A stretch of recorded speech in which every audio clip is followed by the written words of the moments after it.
आपके अपने channel free dive में अपने बेटे गतिमान आवेश तथा चुंबकता कर रहे थे, जिसके अंतर्गत अपने पिछले वीडियो में पढ़ा था बेटा धारावाही तार के कारण उत्पन्न चुंबकीय क्षेत्र। अलग अलग स्थितियां उसकी पढ़ी थी। आपने वीडियो पूरा अच्छी तरह से देख लिया होगा। नहीं देखा तो बेटा वीडियो को पूरा देखा करें और ज़्यादा से ज़्यादा वीडियो को शेयर करें। और अभी तक अगर आपने चैनल को सब्सक्राइब नहीं किया है तो चैनल को सब्सक्राइब कीजिए। अपना चैनल है बेटा फ्री डाइव पे जाइए, बेल आइकन बटन को दबाइए ताकि जैसे मैं अपना नया वीडियो अपलोड करूं आपको उसका नोटिफिकेशन मिले। आज अपने एक इम्पोर्टेंट टॉपिक करने जा रहे हैं धारावाही वृत्ताकार कुंडली के कारण चुंबकीय क्षेत्र। पहला इसमें पढ़ेंगे धारावाही वृत्ताकार कुंडली के कारण कुंडली के केंद्र पर चुंबकीय क्षेत्र। धारावाही वृत्ताकार कुंडली के कारण धारावाही वृत्ताकार कुंडली के कारण वृत्ताकार कुंडली के कारण कुंडली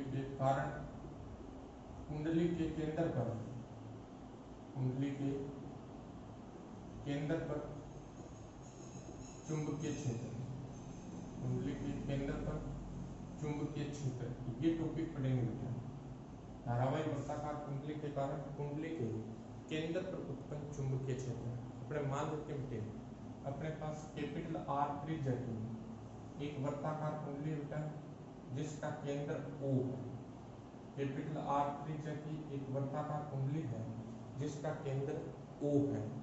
इस कुंडली में I प्रबलता की धारा वामावर्त दिशा में प्रवाहित हो रही है।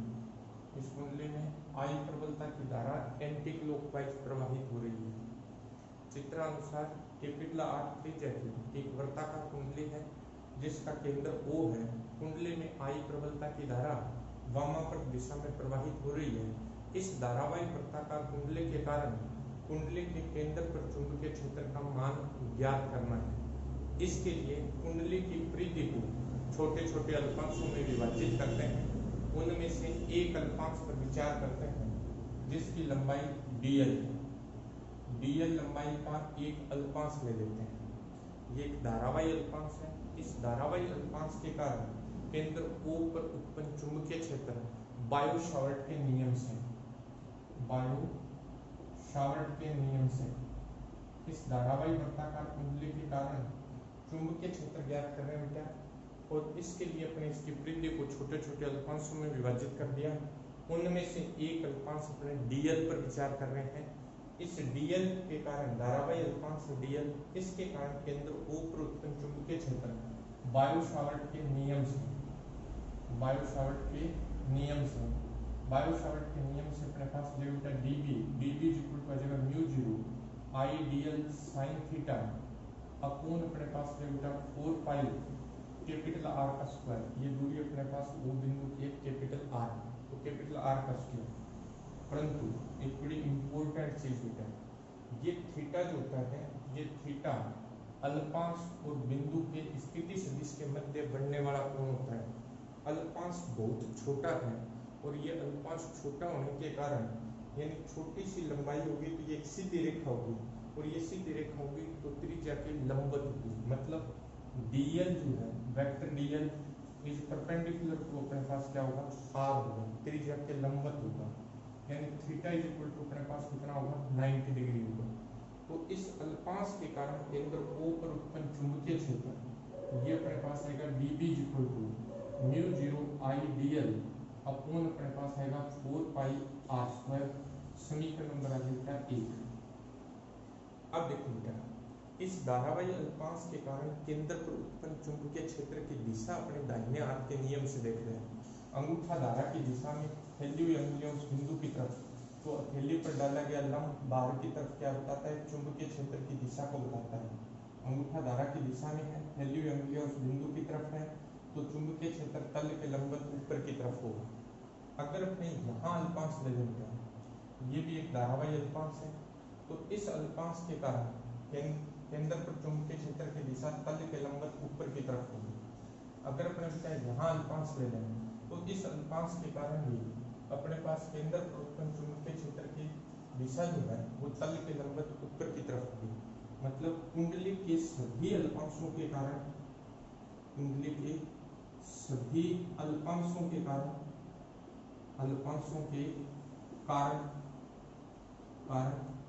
केंद्र पर चुंबकीय क्षेत्र की दिशा समान होगी। अतः केंद्र पर कुल चुंबकीय क्षेत्र संपूर्ण कुंडली के कारण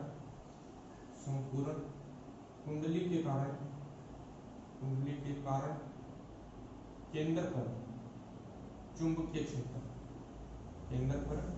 क्षेत्र पूरी कुंडली के कारण केंद्र पर चुंबकीय क्षेत्र समीकरण 1 से ज्ञात करेंगे। इसके दो तरीके हैं, एक तो इसका समेशन कर सकते हैं और एक इसका समाकलन करके भी ज्ञात कर सकते हैं। मैं समेशन करके आपको बता रहा हूँ, यानी B अपने पास आ जाएगा समेशन dB, और समेशन dB में dB का मान रखेंगे तो यह जाएगा summation mu 0 I dl upon 4 pi capital R का स्क्वायर। ये अपने पास आ जाएगा mu 0 I upon 4 pi R का स्क्वायर, समेशन अपने पास किसका हो जाएगा dl का, यानी B अपने पास आ गया mu 0 I upon 4 pi R square, summation अपने पास क्या हो जाएगा dl। अब अपने पास क्या है, अपने पास dl परिधि का एक छोटा सा भाग है। जब अपने पूरी परिधि के लिए करेंगे तो इसकी परिधि आ जाएगी, तो अपने पास आ जाएगा B अपने पास आ जाएगा म्यू 0 I dl की जगह आ जाएगी इसकी परिधि अपने पास 2 पाई R अपॉन अपने पास आ जाएगा 4 पाई R का स्क्वायर। ये अपने पास आ जाएगा। इसको अपने समीकरण नंबर दे देते हैं कि 2। इसमें 2 पाई R से ये 4 पाई R स्क्वायर 2 R पर कट जाएगा, यानी B अपने पास आ जाएगा mu 0 I upon 2 R, mu 0 I upon 2 R। यदि कुंडली में फेरों की संख्या n हो, तो अगर अपने पास इस कुंडली में फेरों की संख्या n हो तो अपने पास क्या जाएगा, कुंडली में फेरों की संख्या n होगी, तब अपने पास जाएगा B आ जाएगा म्यू 0 Ni अपॉन 2R। ये धारावाही वृत्ताकार कुंडली के केंद्र पर उत्पन्न चुंबकीय क्षेत्र का मान आ गया अपने पास। धारावाही वृत्ताकार कुंडली के केंद्र पर उत्पन्न चुंबकीय क्षेत्र B mu 0 Ni upon 2R। केंद्र पर चुंबकीय क्षेत्र का मान आ गया B mu 0 Ni upon 2R। अब अपने ज्ञात करते हैं क्या, ये कुंडली के केंद्र पर चुंबकीय क्षेत्र हो गया। अब इससे रिलेटेड जो है वो छोटे क्वेश्चन आते होते हैं, कई बार कॉम्पिटिटिव एग्जाम में भी आ जाते हैं, बोर्ड एग्जाम में भी पूछ लिए जाते हैं। तो अपने कुंडली से संबंधित थोड़े से छोटे क्वेश्चन देख लेते हैं। किस तरह से धारावाही चाप के कारण चाप के केंद्र पर चुंबकीय क्षेत्र है। धारावाही चाप के कारण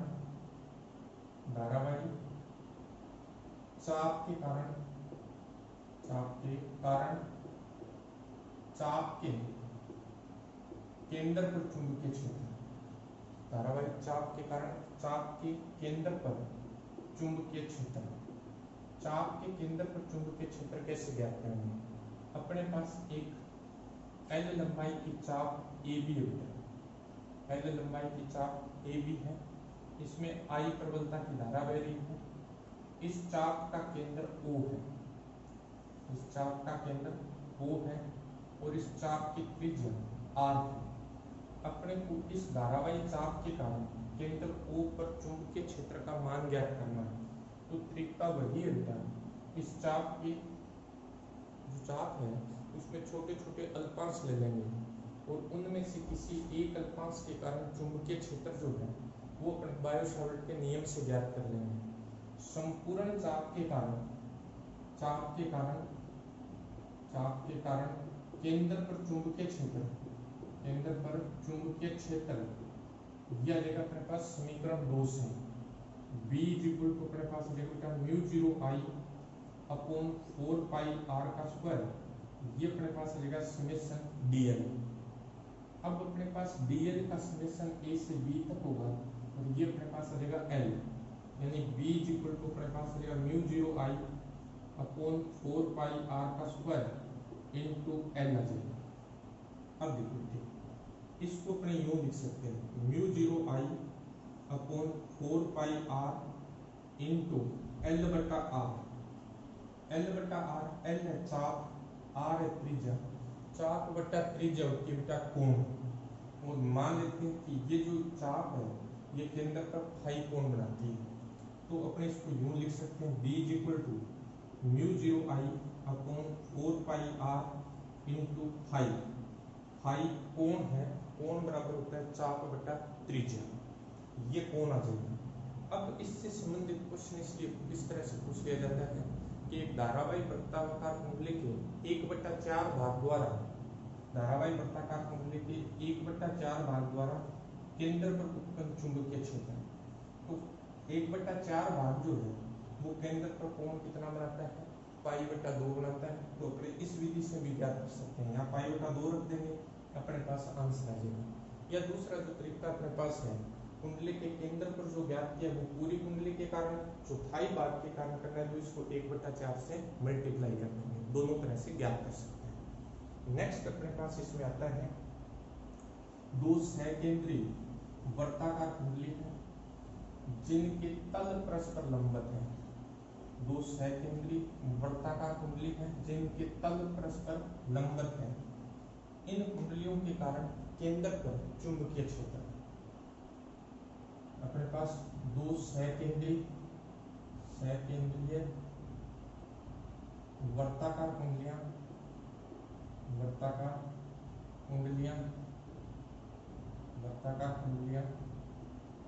जिनके तल परस्पर लंबत है। ऐसी वर्ताकार कुंडलियां हैं जिनके तल आपस में लंबत हैं, यानी इस तरह से एक कुंडली अपने पास ऐसे है, यानी ये ऐसे रखी हुई है, दूसरी कुंडली ऐसे रखी हुई है, दूसरी कुंडली इस तरह से रखी हुई है, दोनों का केंद्र एक ही है। तो ये दो सकेंद्री वर्ताकार कुंडलियां हैं जिनके तल परस्पर लंबत है।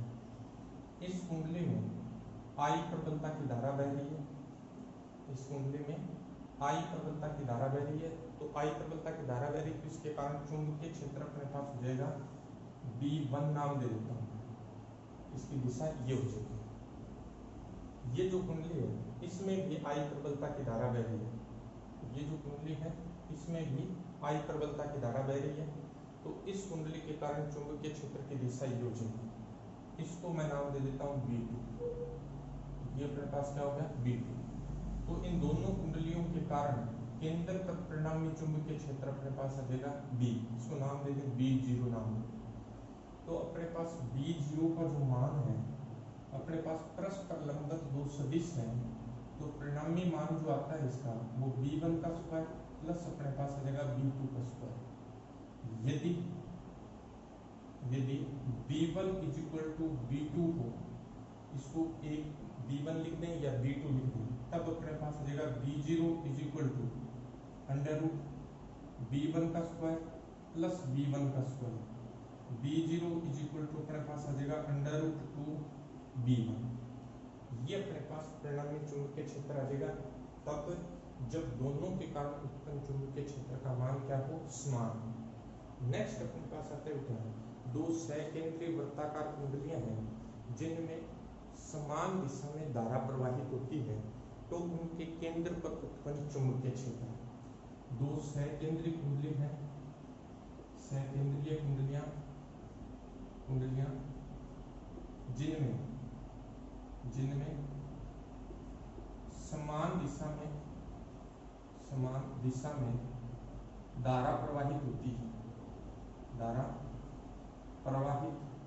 है, एक ही दिशा में अगर धारा प्रवाहित होती है तब अपने पास चुंबकीय क्षेत्र क्या हो जाएगा।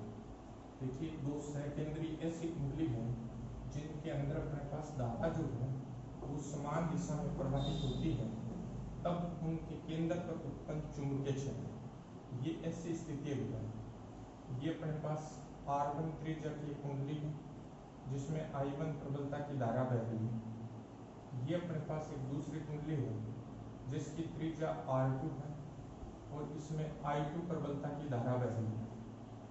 प्रथम कुंडली के कारण केंद्र पर उत्पन्न चुंबकीय क्षेत्र V1 इक्वल टू आ जाएगा म्यू 0 I1 अपॉन 2R1।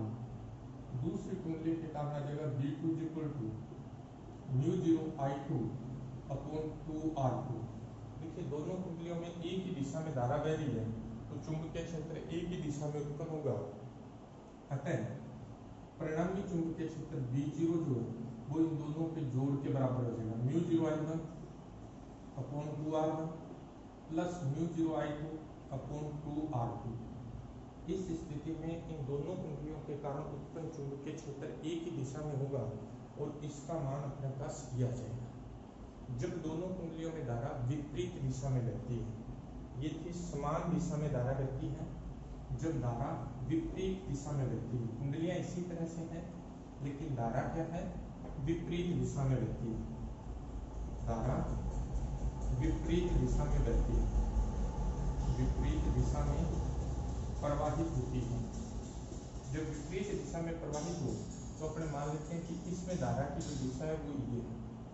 तो दोनों कुंडलियों के कारण केंद्र पर उत्पन्न चुंबकीय क्षेत्र का परिमाण यही होगा, लेकिन ये जो अपने पास कुंडली है इसके कारण चुंबकीय क्षेत्र तल के लंबवत ऊपर की तरफ होगा, इसके कारण जो चुंबकीय क्षेत्र होगा वो तल के लंबवत नीचे की तरफ होगा। ऐसी स्थिति में परिणामी चुंबकीय क्षेत्र B जो है वो अपने पास रहेगा mu 0 I1 upon 2R1 minus mu 0 I2 upon 2R2, यानी दोनों के अंतर के बराबर। बड़े में से छोटा घटाना है क्या, मैंने बड़ा पहले को मान लिया, बड़े में से छोटे को घटाएंगे। अगर B2 बड़ा है तो B2 में से B1 घटाएंगे, अगर B1 बड़ा है तो B1 में से B2 घटाएंगे और इस तरह से अपने केंद्र पर परिणामी चुंबकीय क्षेत्र का मान ज्ञात करते हैं। तो ये था अपने पास धारावाही वृत्ताकार कुंडली के कारण कुंडली के केंद्र पर उत्पन्न चुंबकीय क्षेत्र। अब आते हैं धारावाही वृत्ताकार कुंडली के कारण कुंडली के अक्ष के बिंदु पर चुंबकीय क्षेत्र। धारावाही वृत्ताकार कुंडली के कारण कुंडली के अक्ष पर, कुंडली के अक्ष पर चुंबकीय क्षेत्र, कुंडली के अक्ष पर चुंबकीय क्षेत्र। अब अपने को ज्ञात करना है कहाँ, अक्ष पर चुंबकीय क्षेत्र। ये ज्ञात किया था अपने कुंडली के केंद्र पर चुंबकीय क्षेत्र। अक्ष पर चुंबकीय क्षेत्र का मान ज्ञात करने के लिए अपने पास क्या है, एक कैपिटल R त्रिज्या की वृत्ताकार कुंडली है। कुंडली का तल कागज के तल के लंबवत स्थित है। ये अपने पास एक कैपिटल R त्रिज्या की वृत्ताकार कुंडली है। इसका जो तल है वो कागज के तल के लंबवत है, यानी ये कुंडली ऐसे रखी हुई है। इस कुंडली में I प्रबलता की जो धारा है वो एंटी क्लॉकवाइज या वामावर्त दिशा में प्रवाहित हो रही है। कुंडली के केंद्र O से x दूरी पर इसके अक्ष पर P कोई बिंदु है जहां हमें चुंबकीय क्षेत्र का मान ज्ञात करना है। अपने पास एक धारावाही वृत्ताकार कुंडली है। कुंडली का तल कागज के तल के लंबवत स्थित है। कुंडली के केंद्र O से x दूरी पर इसके अक्ष पर P कोई बिंदु है जहां हमें चुंबकीय क्षेत्र का मान ज्ञात करना है। इसके लिए कुंडली की परिधि को छोटे छोटे अल्पांशों में विभाजित करते हैं। उनमें से एक अल्पांश AB पर विचार करते हैं। एक अल्पांश AB पर विचार करते हैं जिसकी लंबाई dl है और इसका मध्य बिंदु C है। कुंडली की परिधि को छोटे छोटे अल्पांशों में विभाजित करते हैं। उनमें से एक अल्पांश पर विचार करते हैं जिसकी लंबाई dl और इसका मध्य बिंदु C है। C को P से मिला देते हैं। C को किससे मिला दिया, P से मिला दिया। ये जो CP है ये दूरी R है। तो इस धारावाही अल्पांश के कारण बिंदु P पर उत्पन्न चुंबकीय क्षेत्र, धारावाही अल्पांश के कारण बिंदु P पर उत्पन्न चुंबकीय क्षेत्र बायो-सावर्ट के नियम से, बायो-सावर्ट के नियम से, बायो-सावर्ट के नियम से ये अपने पास मिलेगा dB equal to mu 0 I dl sin 90 upon 4 pi small R का स्क्वायर। ये 90 कैसे आया, ये कुंडली इस तरह से बना और अपने सीपी ऐसे मिलाया है, तो ये अपने पास जो कोण बन रहा है, ये वाला कोण जो है वो 90 डिग्री का है। यानी यहाँ दिख नहीं रहा है क्योंकि ये 3D डायग्राम है और अपने इसको 2D में बना रहे हैं। तो अपने पास कुंडली का जो अल्पांश है वो इस तरह से है, कुंडली का अल्पांश इसको P बिंदु से ऐसे मिलाया गया है। ये वाला जो कोण है वो 90 डिग्री का है। तो अपने पास क्या गया, वेक्टर dv लिखना होगा। Vector dv is equal to mu 0 I dl upon 4 pi r square. अब इस अल्पांश के कारण P बिंदु पर उत्पन्न चुंबकीय क्षेत्र की दिशा, अपने पास अल्पांश में ऐसे धारा बह रही है। ऊपर वाला जो सीधा दिया है अपने पास इस तरह से धारा बह रही है। दाहिने हाथ का नियम लगाएंगे, अंगूठा धारा की दिशा में फैली हुई अंगुलियां P बिंदु की तरफ, तो हथेली पर डाला गया लंब यानी CP के लंबवत, CP के लंबवत ऊपर की तरफ चुंबकीय क्षेत्र होगा D वेक्टर B। ये होगा परपेंडिकुलर टू CP ऊपर की तरफ, ऊपर की ओर, CP के लंबवत ऊपर की तरफ चुंबकीय क्षेत्र उत्पन्न हो जाएगा। अब अपने क्या करते हैं, इस कुंडली के व्यास तय अभिमुख एक अल्पांश और ले लेते हैं। व्यास तय अभिमुख समान लंबाई का एक अल्पांश A डैश B डैश लेते हैं, यानी इसकी लंबाई भी कितनी है dl। इस अल्पांश को बिंदु P से मिलाएं तो ये दूरी भी अपने पास क्या होगी, स्मॉल r होगी। अब इस अल्पांश के कारण बिंदु P पर उत्पन्न चुंबकीय क्षेत्र, अल्पांश A डैश B डैश के कारण बिंदु P पर उत्पन्न चुंबकीय क्षेत्र, फिर बायो सावर्ट का नियम लगाएंगे। इसको मैं लिख देता हूँ वेक्टर dv डैश, ये अपने पास आ जाएगा म्यू 0 I dl साइन 90 यहाँ होगा अपॉन 4 पाई r का स्क्वायर, 4 पाई r का स्क्वायर। ये आएगा परपेंडिकुलर C डैश P नीचे की ओर। अब इसकी जो दिशा है, क्योंकि धारा इसमें इस तरह से, इन दोनों में ऑपोजिट दिशा में धारा होगी ऊपर नीचे, तो इसकी जो दिशा होगी वो C डैश P के लंबवत नीचे की तरफ हो जाएगी। अब देखो बेटा, ये समीकरण नंबर 1, ये समीकरण नंबर 2, समीकरण 1 व 2 से, 1 व 2 से अपने पास dv का परिमाण और dv डैश का जो परिमाण है वो आपस में बराबर है। मतलब ये दोनों चुंबकीय क्षेत्र जो है इनके परिमाण बराबर है लेकिन दिशाएं भिन्न है। तो अपने क्या करना है, P बिंदु पर परिणामी चुंबकीय क्षेत्र ज्ञात करना है। P बिंदु पर परिणामी चुंबकीय क्षेत्र का मान ज्ञात करने के लिए इन चुंबकीय क्षेत्रों को OP के लंबवत और OP के अनुदिश घटकों में वियोजित कर देते हैं। OP के लंबवत और OP के अनुदिश घटकों में वियोजित करते हैं। देखिए ये कोण अपने मान लें फाई है, ये कोण भी फाई होगा, ये कोण 90 माइनस फाई हो जाएगा और ये कोण हो जाएगा फाई। इसी तरह से ये फाई, ये 90 माइनस फाई, ये अपने पास हो जाएगा फाई। तो dv का इस दिशा में घटक आ जाएगा dv कोस फाई और इस दिशा में घटक आ जाएगा dv साइन फाई। इसी तरह से dv डैश का इस दिशा में घटक आ जाएगा dv डैश कोस फाई और इस दिशा में घटक आ जाएगा dv डैश साइन फाई। देखिए बेटा, OP के लंबवत घटक परिमाण में बराबर तथा दिशा में विपरीत होने के कारण परस्पर निरस्त हो जाएंगे, जबकि OP के अनुदिश घटक एक ही दिशा में है। अतः P बिंदु पर परिणामी चुंबकीय क्षेत्र को व्यक्त करेंगे। तो P पर परिणामी चुंबकीय क्षेत्र अपने पास क्या आ जाएगा, बिंदु P पर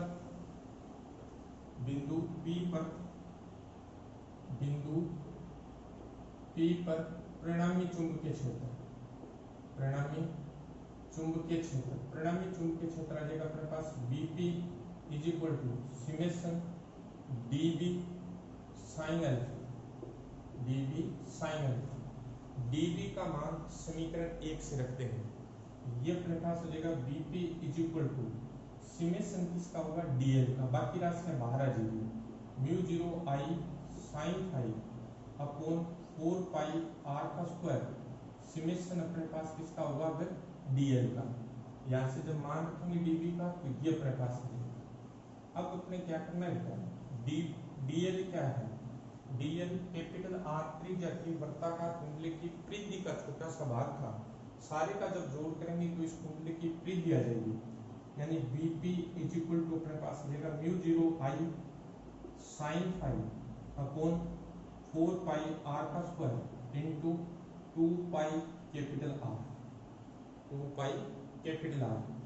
इसको अपने काटते हैं दो पे, ये अपने पास आ गया क्या Vp is equal to mu 0 I capital R sine phi upon 2R का स्क्वायर, अपने पास एक बार ये वैल्यू है। अब इसमें R और साइन फाई अननोन क्वांटिटी है, इनका मान ज्ञात कर लेंगे। समकोण त्रिभुज COP में साइन फाई, पहले R ज्ञात करना, R स्क्वायर जो है वो आ जाएगा अपने पास क्या capital R square plus x square. R square का मान आ जाएगा अपने पास capital R square plus x square, कर्ण स्क्वायर बराबर लंब स्क्वायर प्लस आधार स्क्वायर। साइन फाई जो है, साइन फाई इक्वल टू होता है लंब बटा कर्ण, लंब है R, कर्ण है स्मॉल r, लंब बटा कर्ण स्मॉल r का मान यहाँ से रख देंगे, यह आ जाएगा under root R square plus x square. समीकरण 3 में ये दोनों मान रख देते हैं।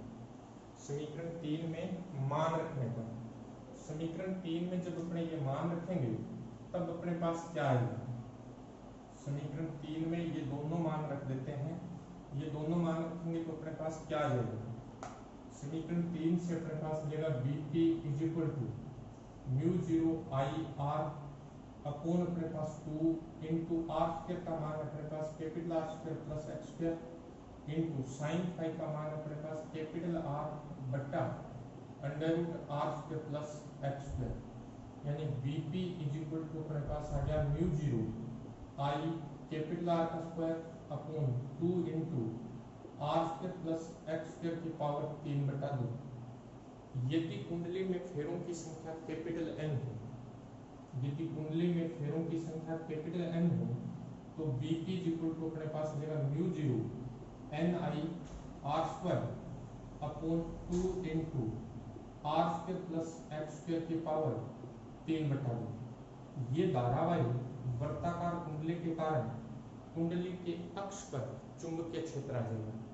धारावाही वर्ताकार कुंडली के कारण कुंडली के अक्ष पर चुंबकीय क्षेत्र अपने पास आ गया बी अक्ष इज इक्वल टू अपने पास आ गया म्यू 0 Ni कैपिटल R का square upon 2 into capital R square plus x square की पावर 3/2। ये धारावाही वर्ताकार कुंडली के कारण कुंडली के अक्ष पर चुंबकीय क्षेत्र का मान है। अब इसकी विशेष स्थितियां करते हैं, स्पेशल केस कर लेते हैं। इसमें विशेष स्थितियों में अपने पास क्या है कि यदि बिंदु P कुंडली के केंद्र पर स्थित हो, यदि बिंदु P कुंडली के केंद्र पर स्थित हो, यदि बिंदु P पहला है, यदि बिंदु P कुंडली के केंद्र पर स्थित हो, केंद्र पर स्थित हो। अगर P बिंदु कुंडली के केंद्र पर है, यानी ये P बिंदु कहाँ जाए, केंद्र पर आ जाए, तो x इज इक्वल टू 0 होगा, x का मान क्या होगा 0। तब अपने पास BCC फॉर सेंटर पर चुंबकीय क्षेत्र आ जाएगा म्यू 0 Ni R का स्क्वायर अपॉन, इसमें मान रखेंगे x का मान 0 रख देंगे, अपने पास आ जाएगा 2 इंटू R की क्यूब, और ये अपने पास आ जाएगा म्यू 0 Ni अपॉन 2R। ये धारावाही वर्ताकार कुंडली के केंद्र पर उत्पन्न चुंबकीय क्षेत्र अपने ज्ञात किया था, वही मान अपने इससे भी ज्ञात कर सकते हैं। लेकिन सिर्फ अगर केंद्र पर उत्पन्न चुंबकीय क्षेत्र पूछा जाता है तो आपको उसी विधि से करना है जो अपने पिछला किया था।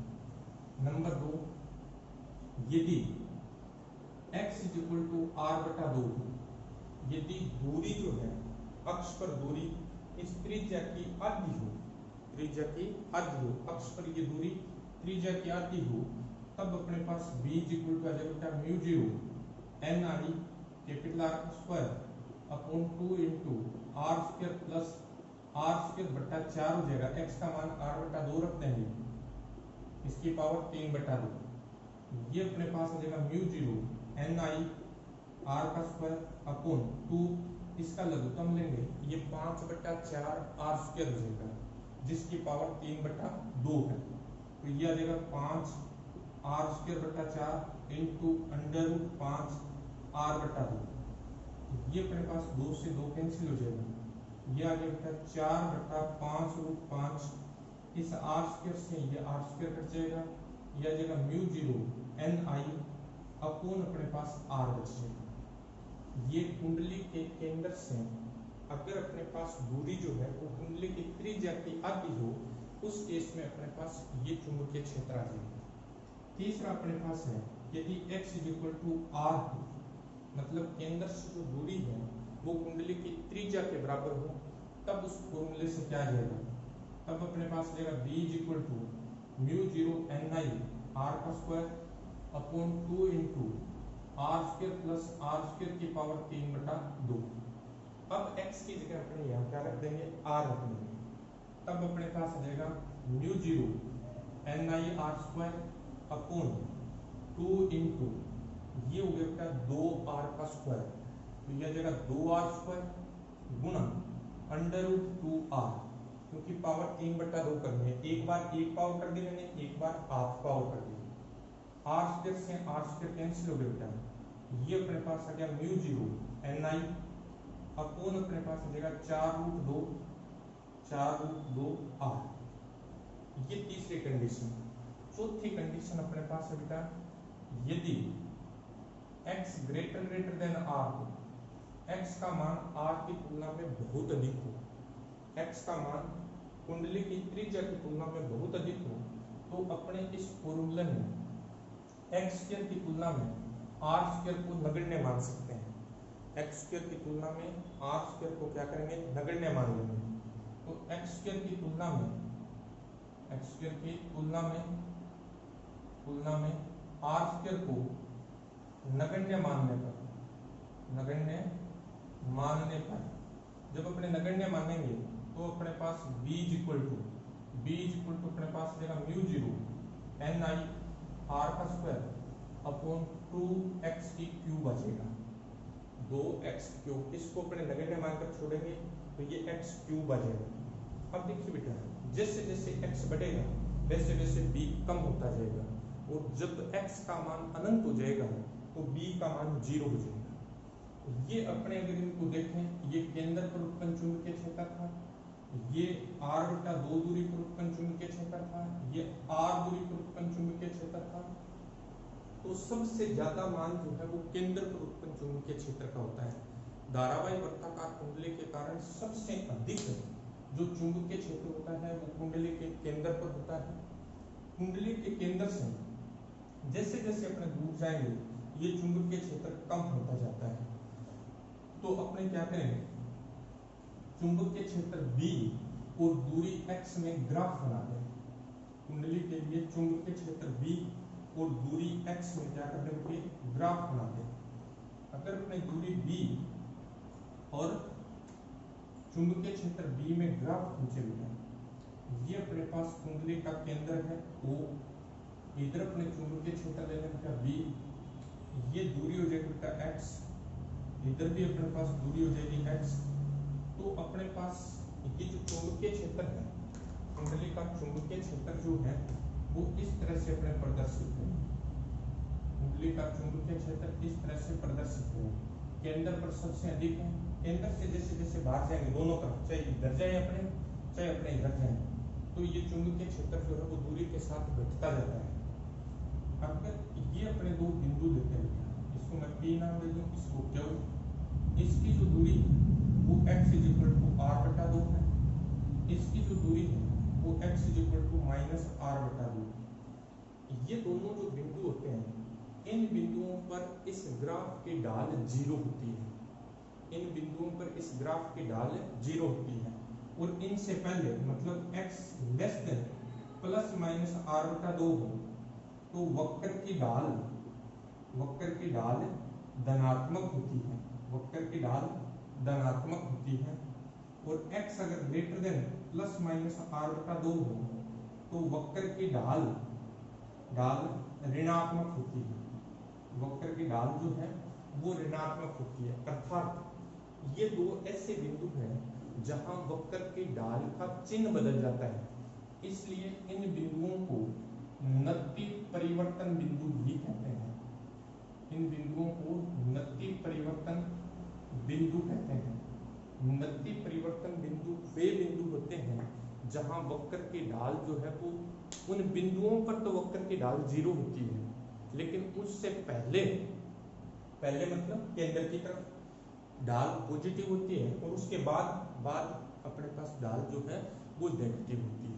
तो इस तरह से इन बिंदुओं से क्या होती है, वक्र की ढाल की दिशा में परिवर्तन हो जाता है, इसलिए इन्हें नति परिवर्तन बिंदु कहा जाता है। तो ये था बेटा अपने पास धारावाही वृत्ताकार कुंडली के कारण उत्पन्न चुंबकीय क्षेत्र। अपने दो क्वेश्चन किए बेटा, एक किया था धारावाही वृत्ताकार कुंडली के कारण कुंडली के केंद्र पर उत्पन्न चुंबकीय क्षेत्र, ये अकेला प्रश्न आता है बेटा 2 नंबर का, छोटा क्वेश्चन होता है 2 नंबर का आता है। दूसरा अपने पास क्या है, धारावाही वृत्ताकार कुंडली के कारण कुंडली के अक्ष पर उत्पन्न चुंबकीय क्षेत्र। ये बड़ा क्वेश्चन भी आ सकता है, छोटा क्वेश्चन भी आ सकता है, लेकिन मोस्ट इम्पोर्टेंट है। वीडियो को बेटा पूरा अच्छी तरह से देखिए, ज़्यादा से ज़्यादा शेयर कीजिए बेटा। कहीं दिक्कत आए तो आप मुझे कमेंट कीजिए, चैनल को सब्सक्राइब कीजिए बेटे। थैंक यू बेटा।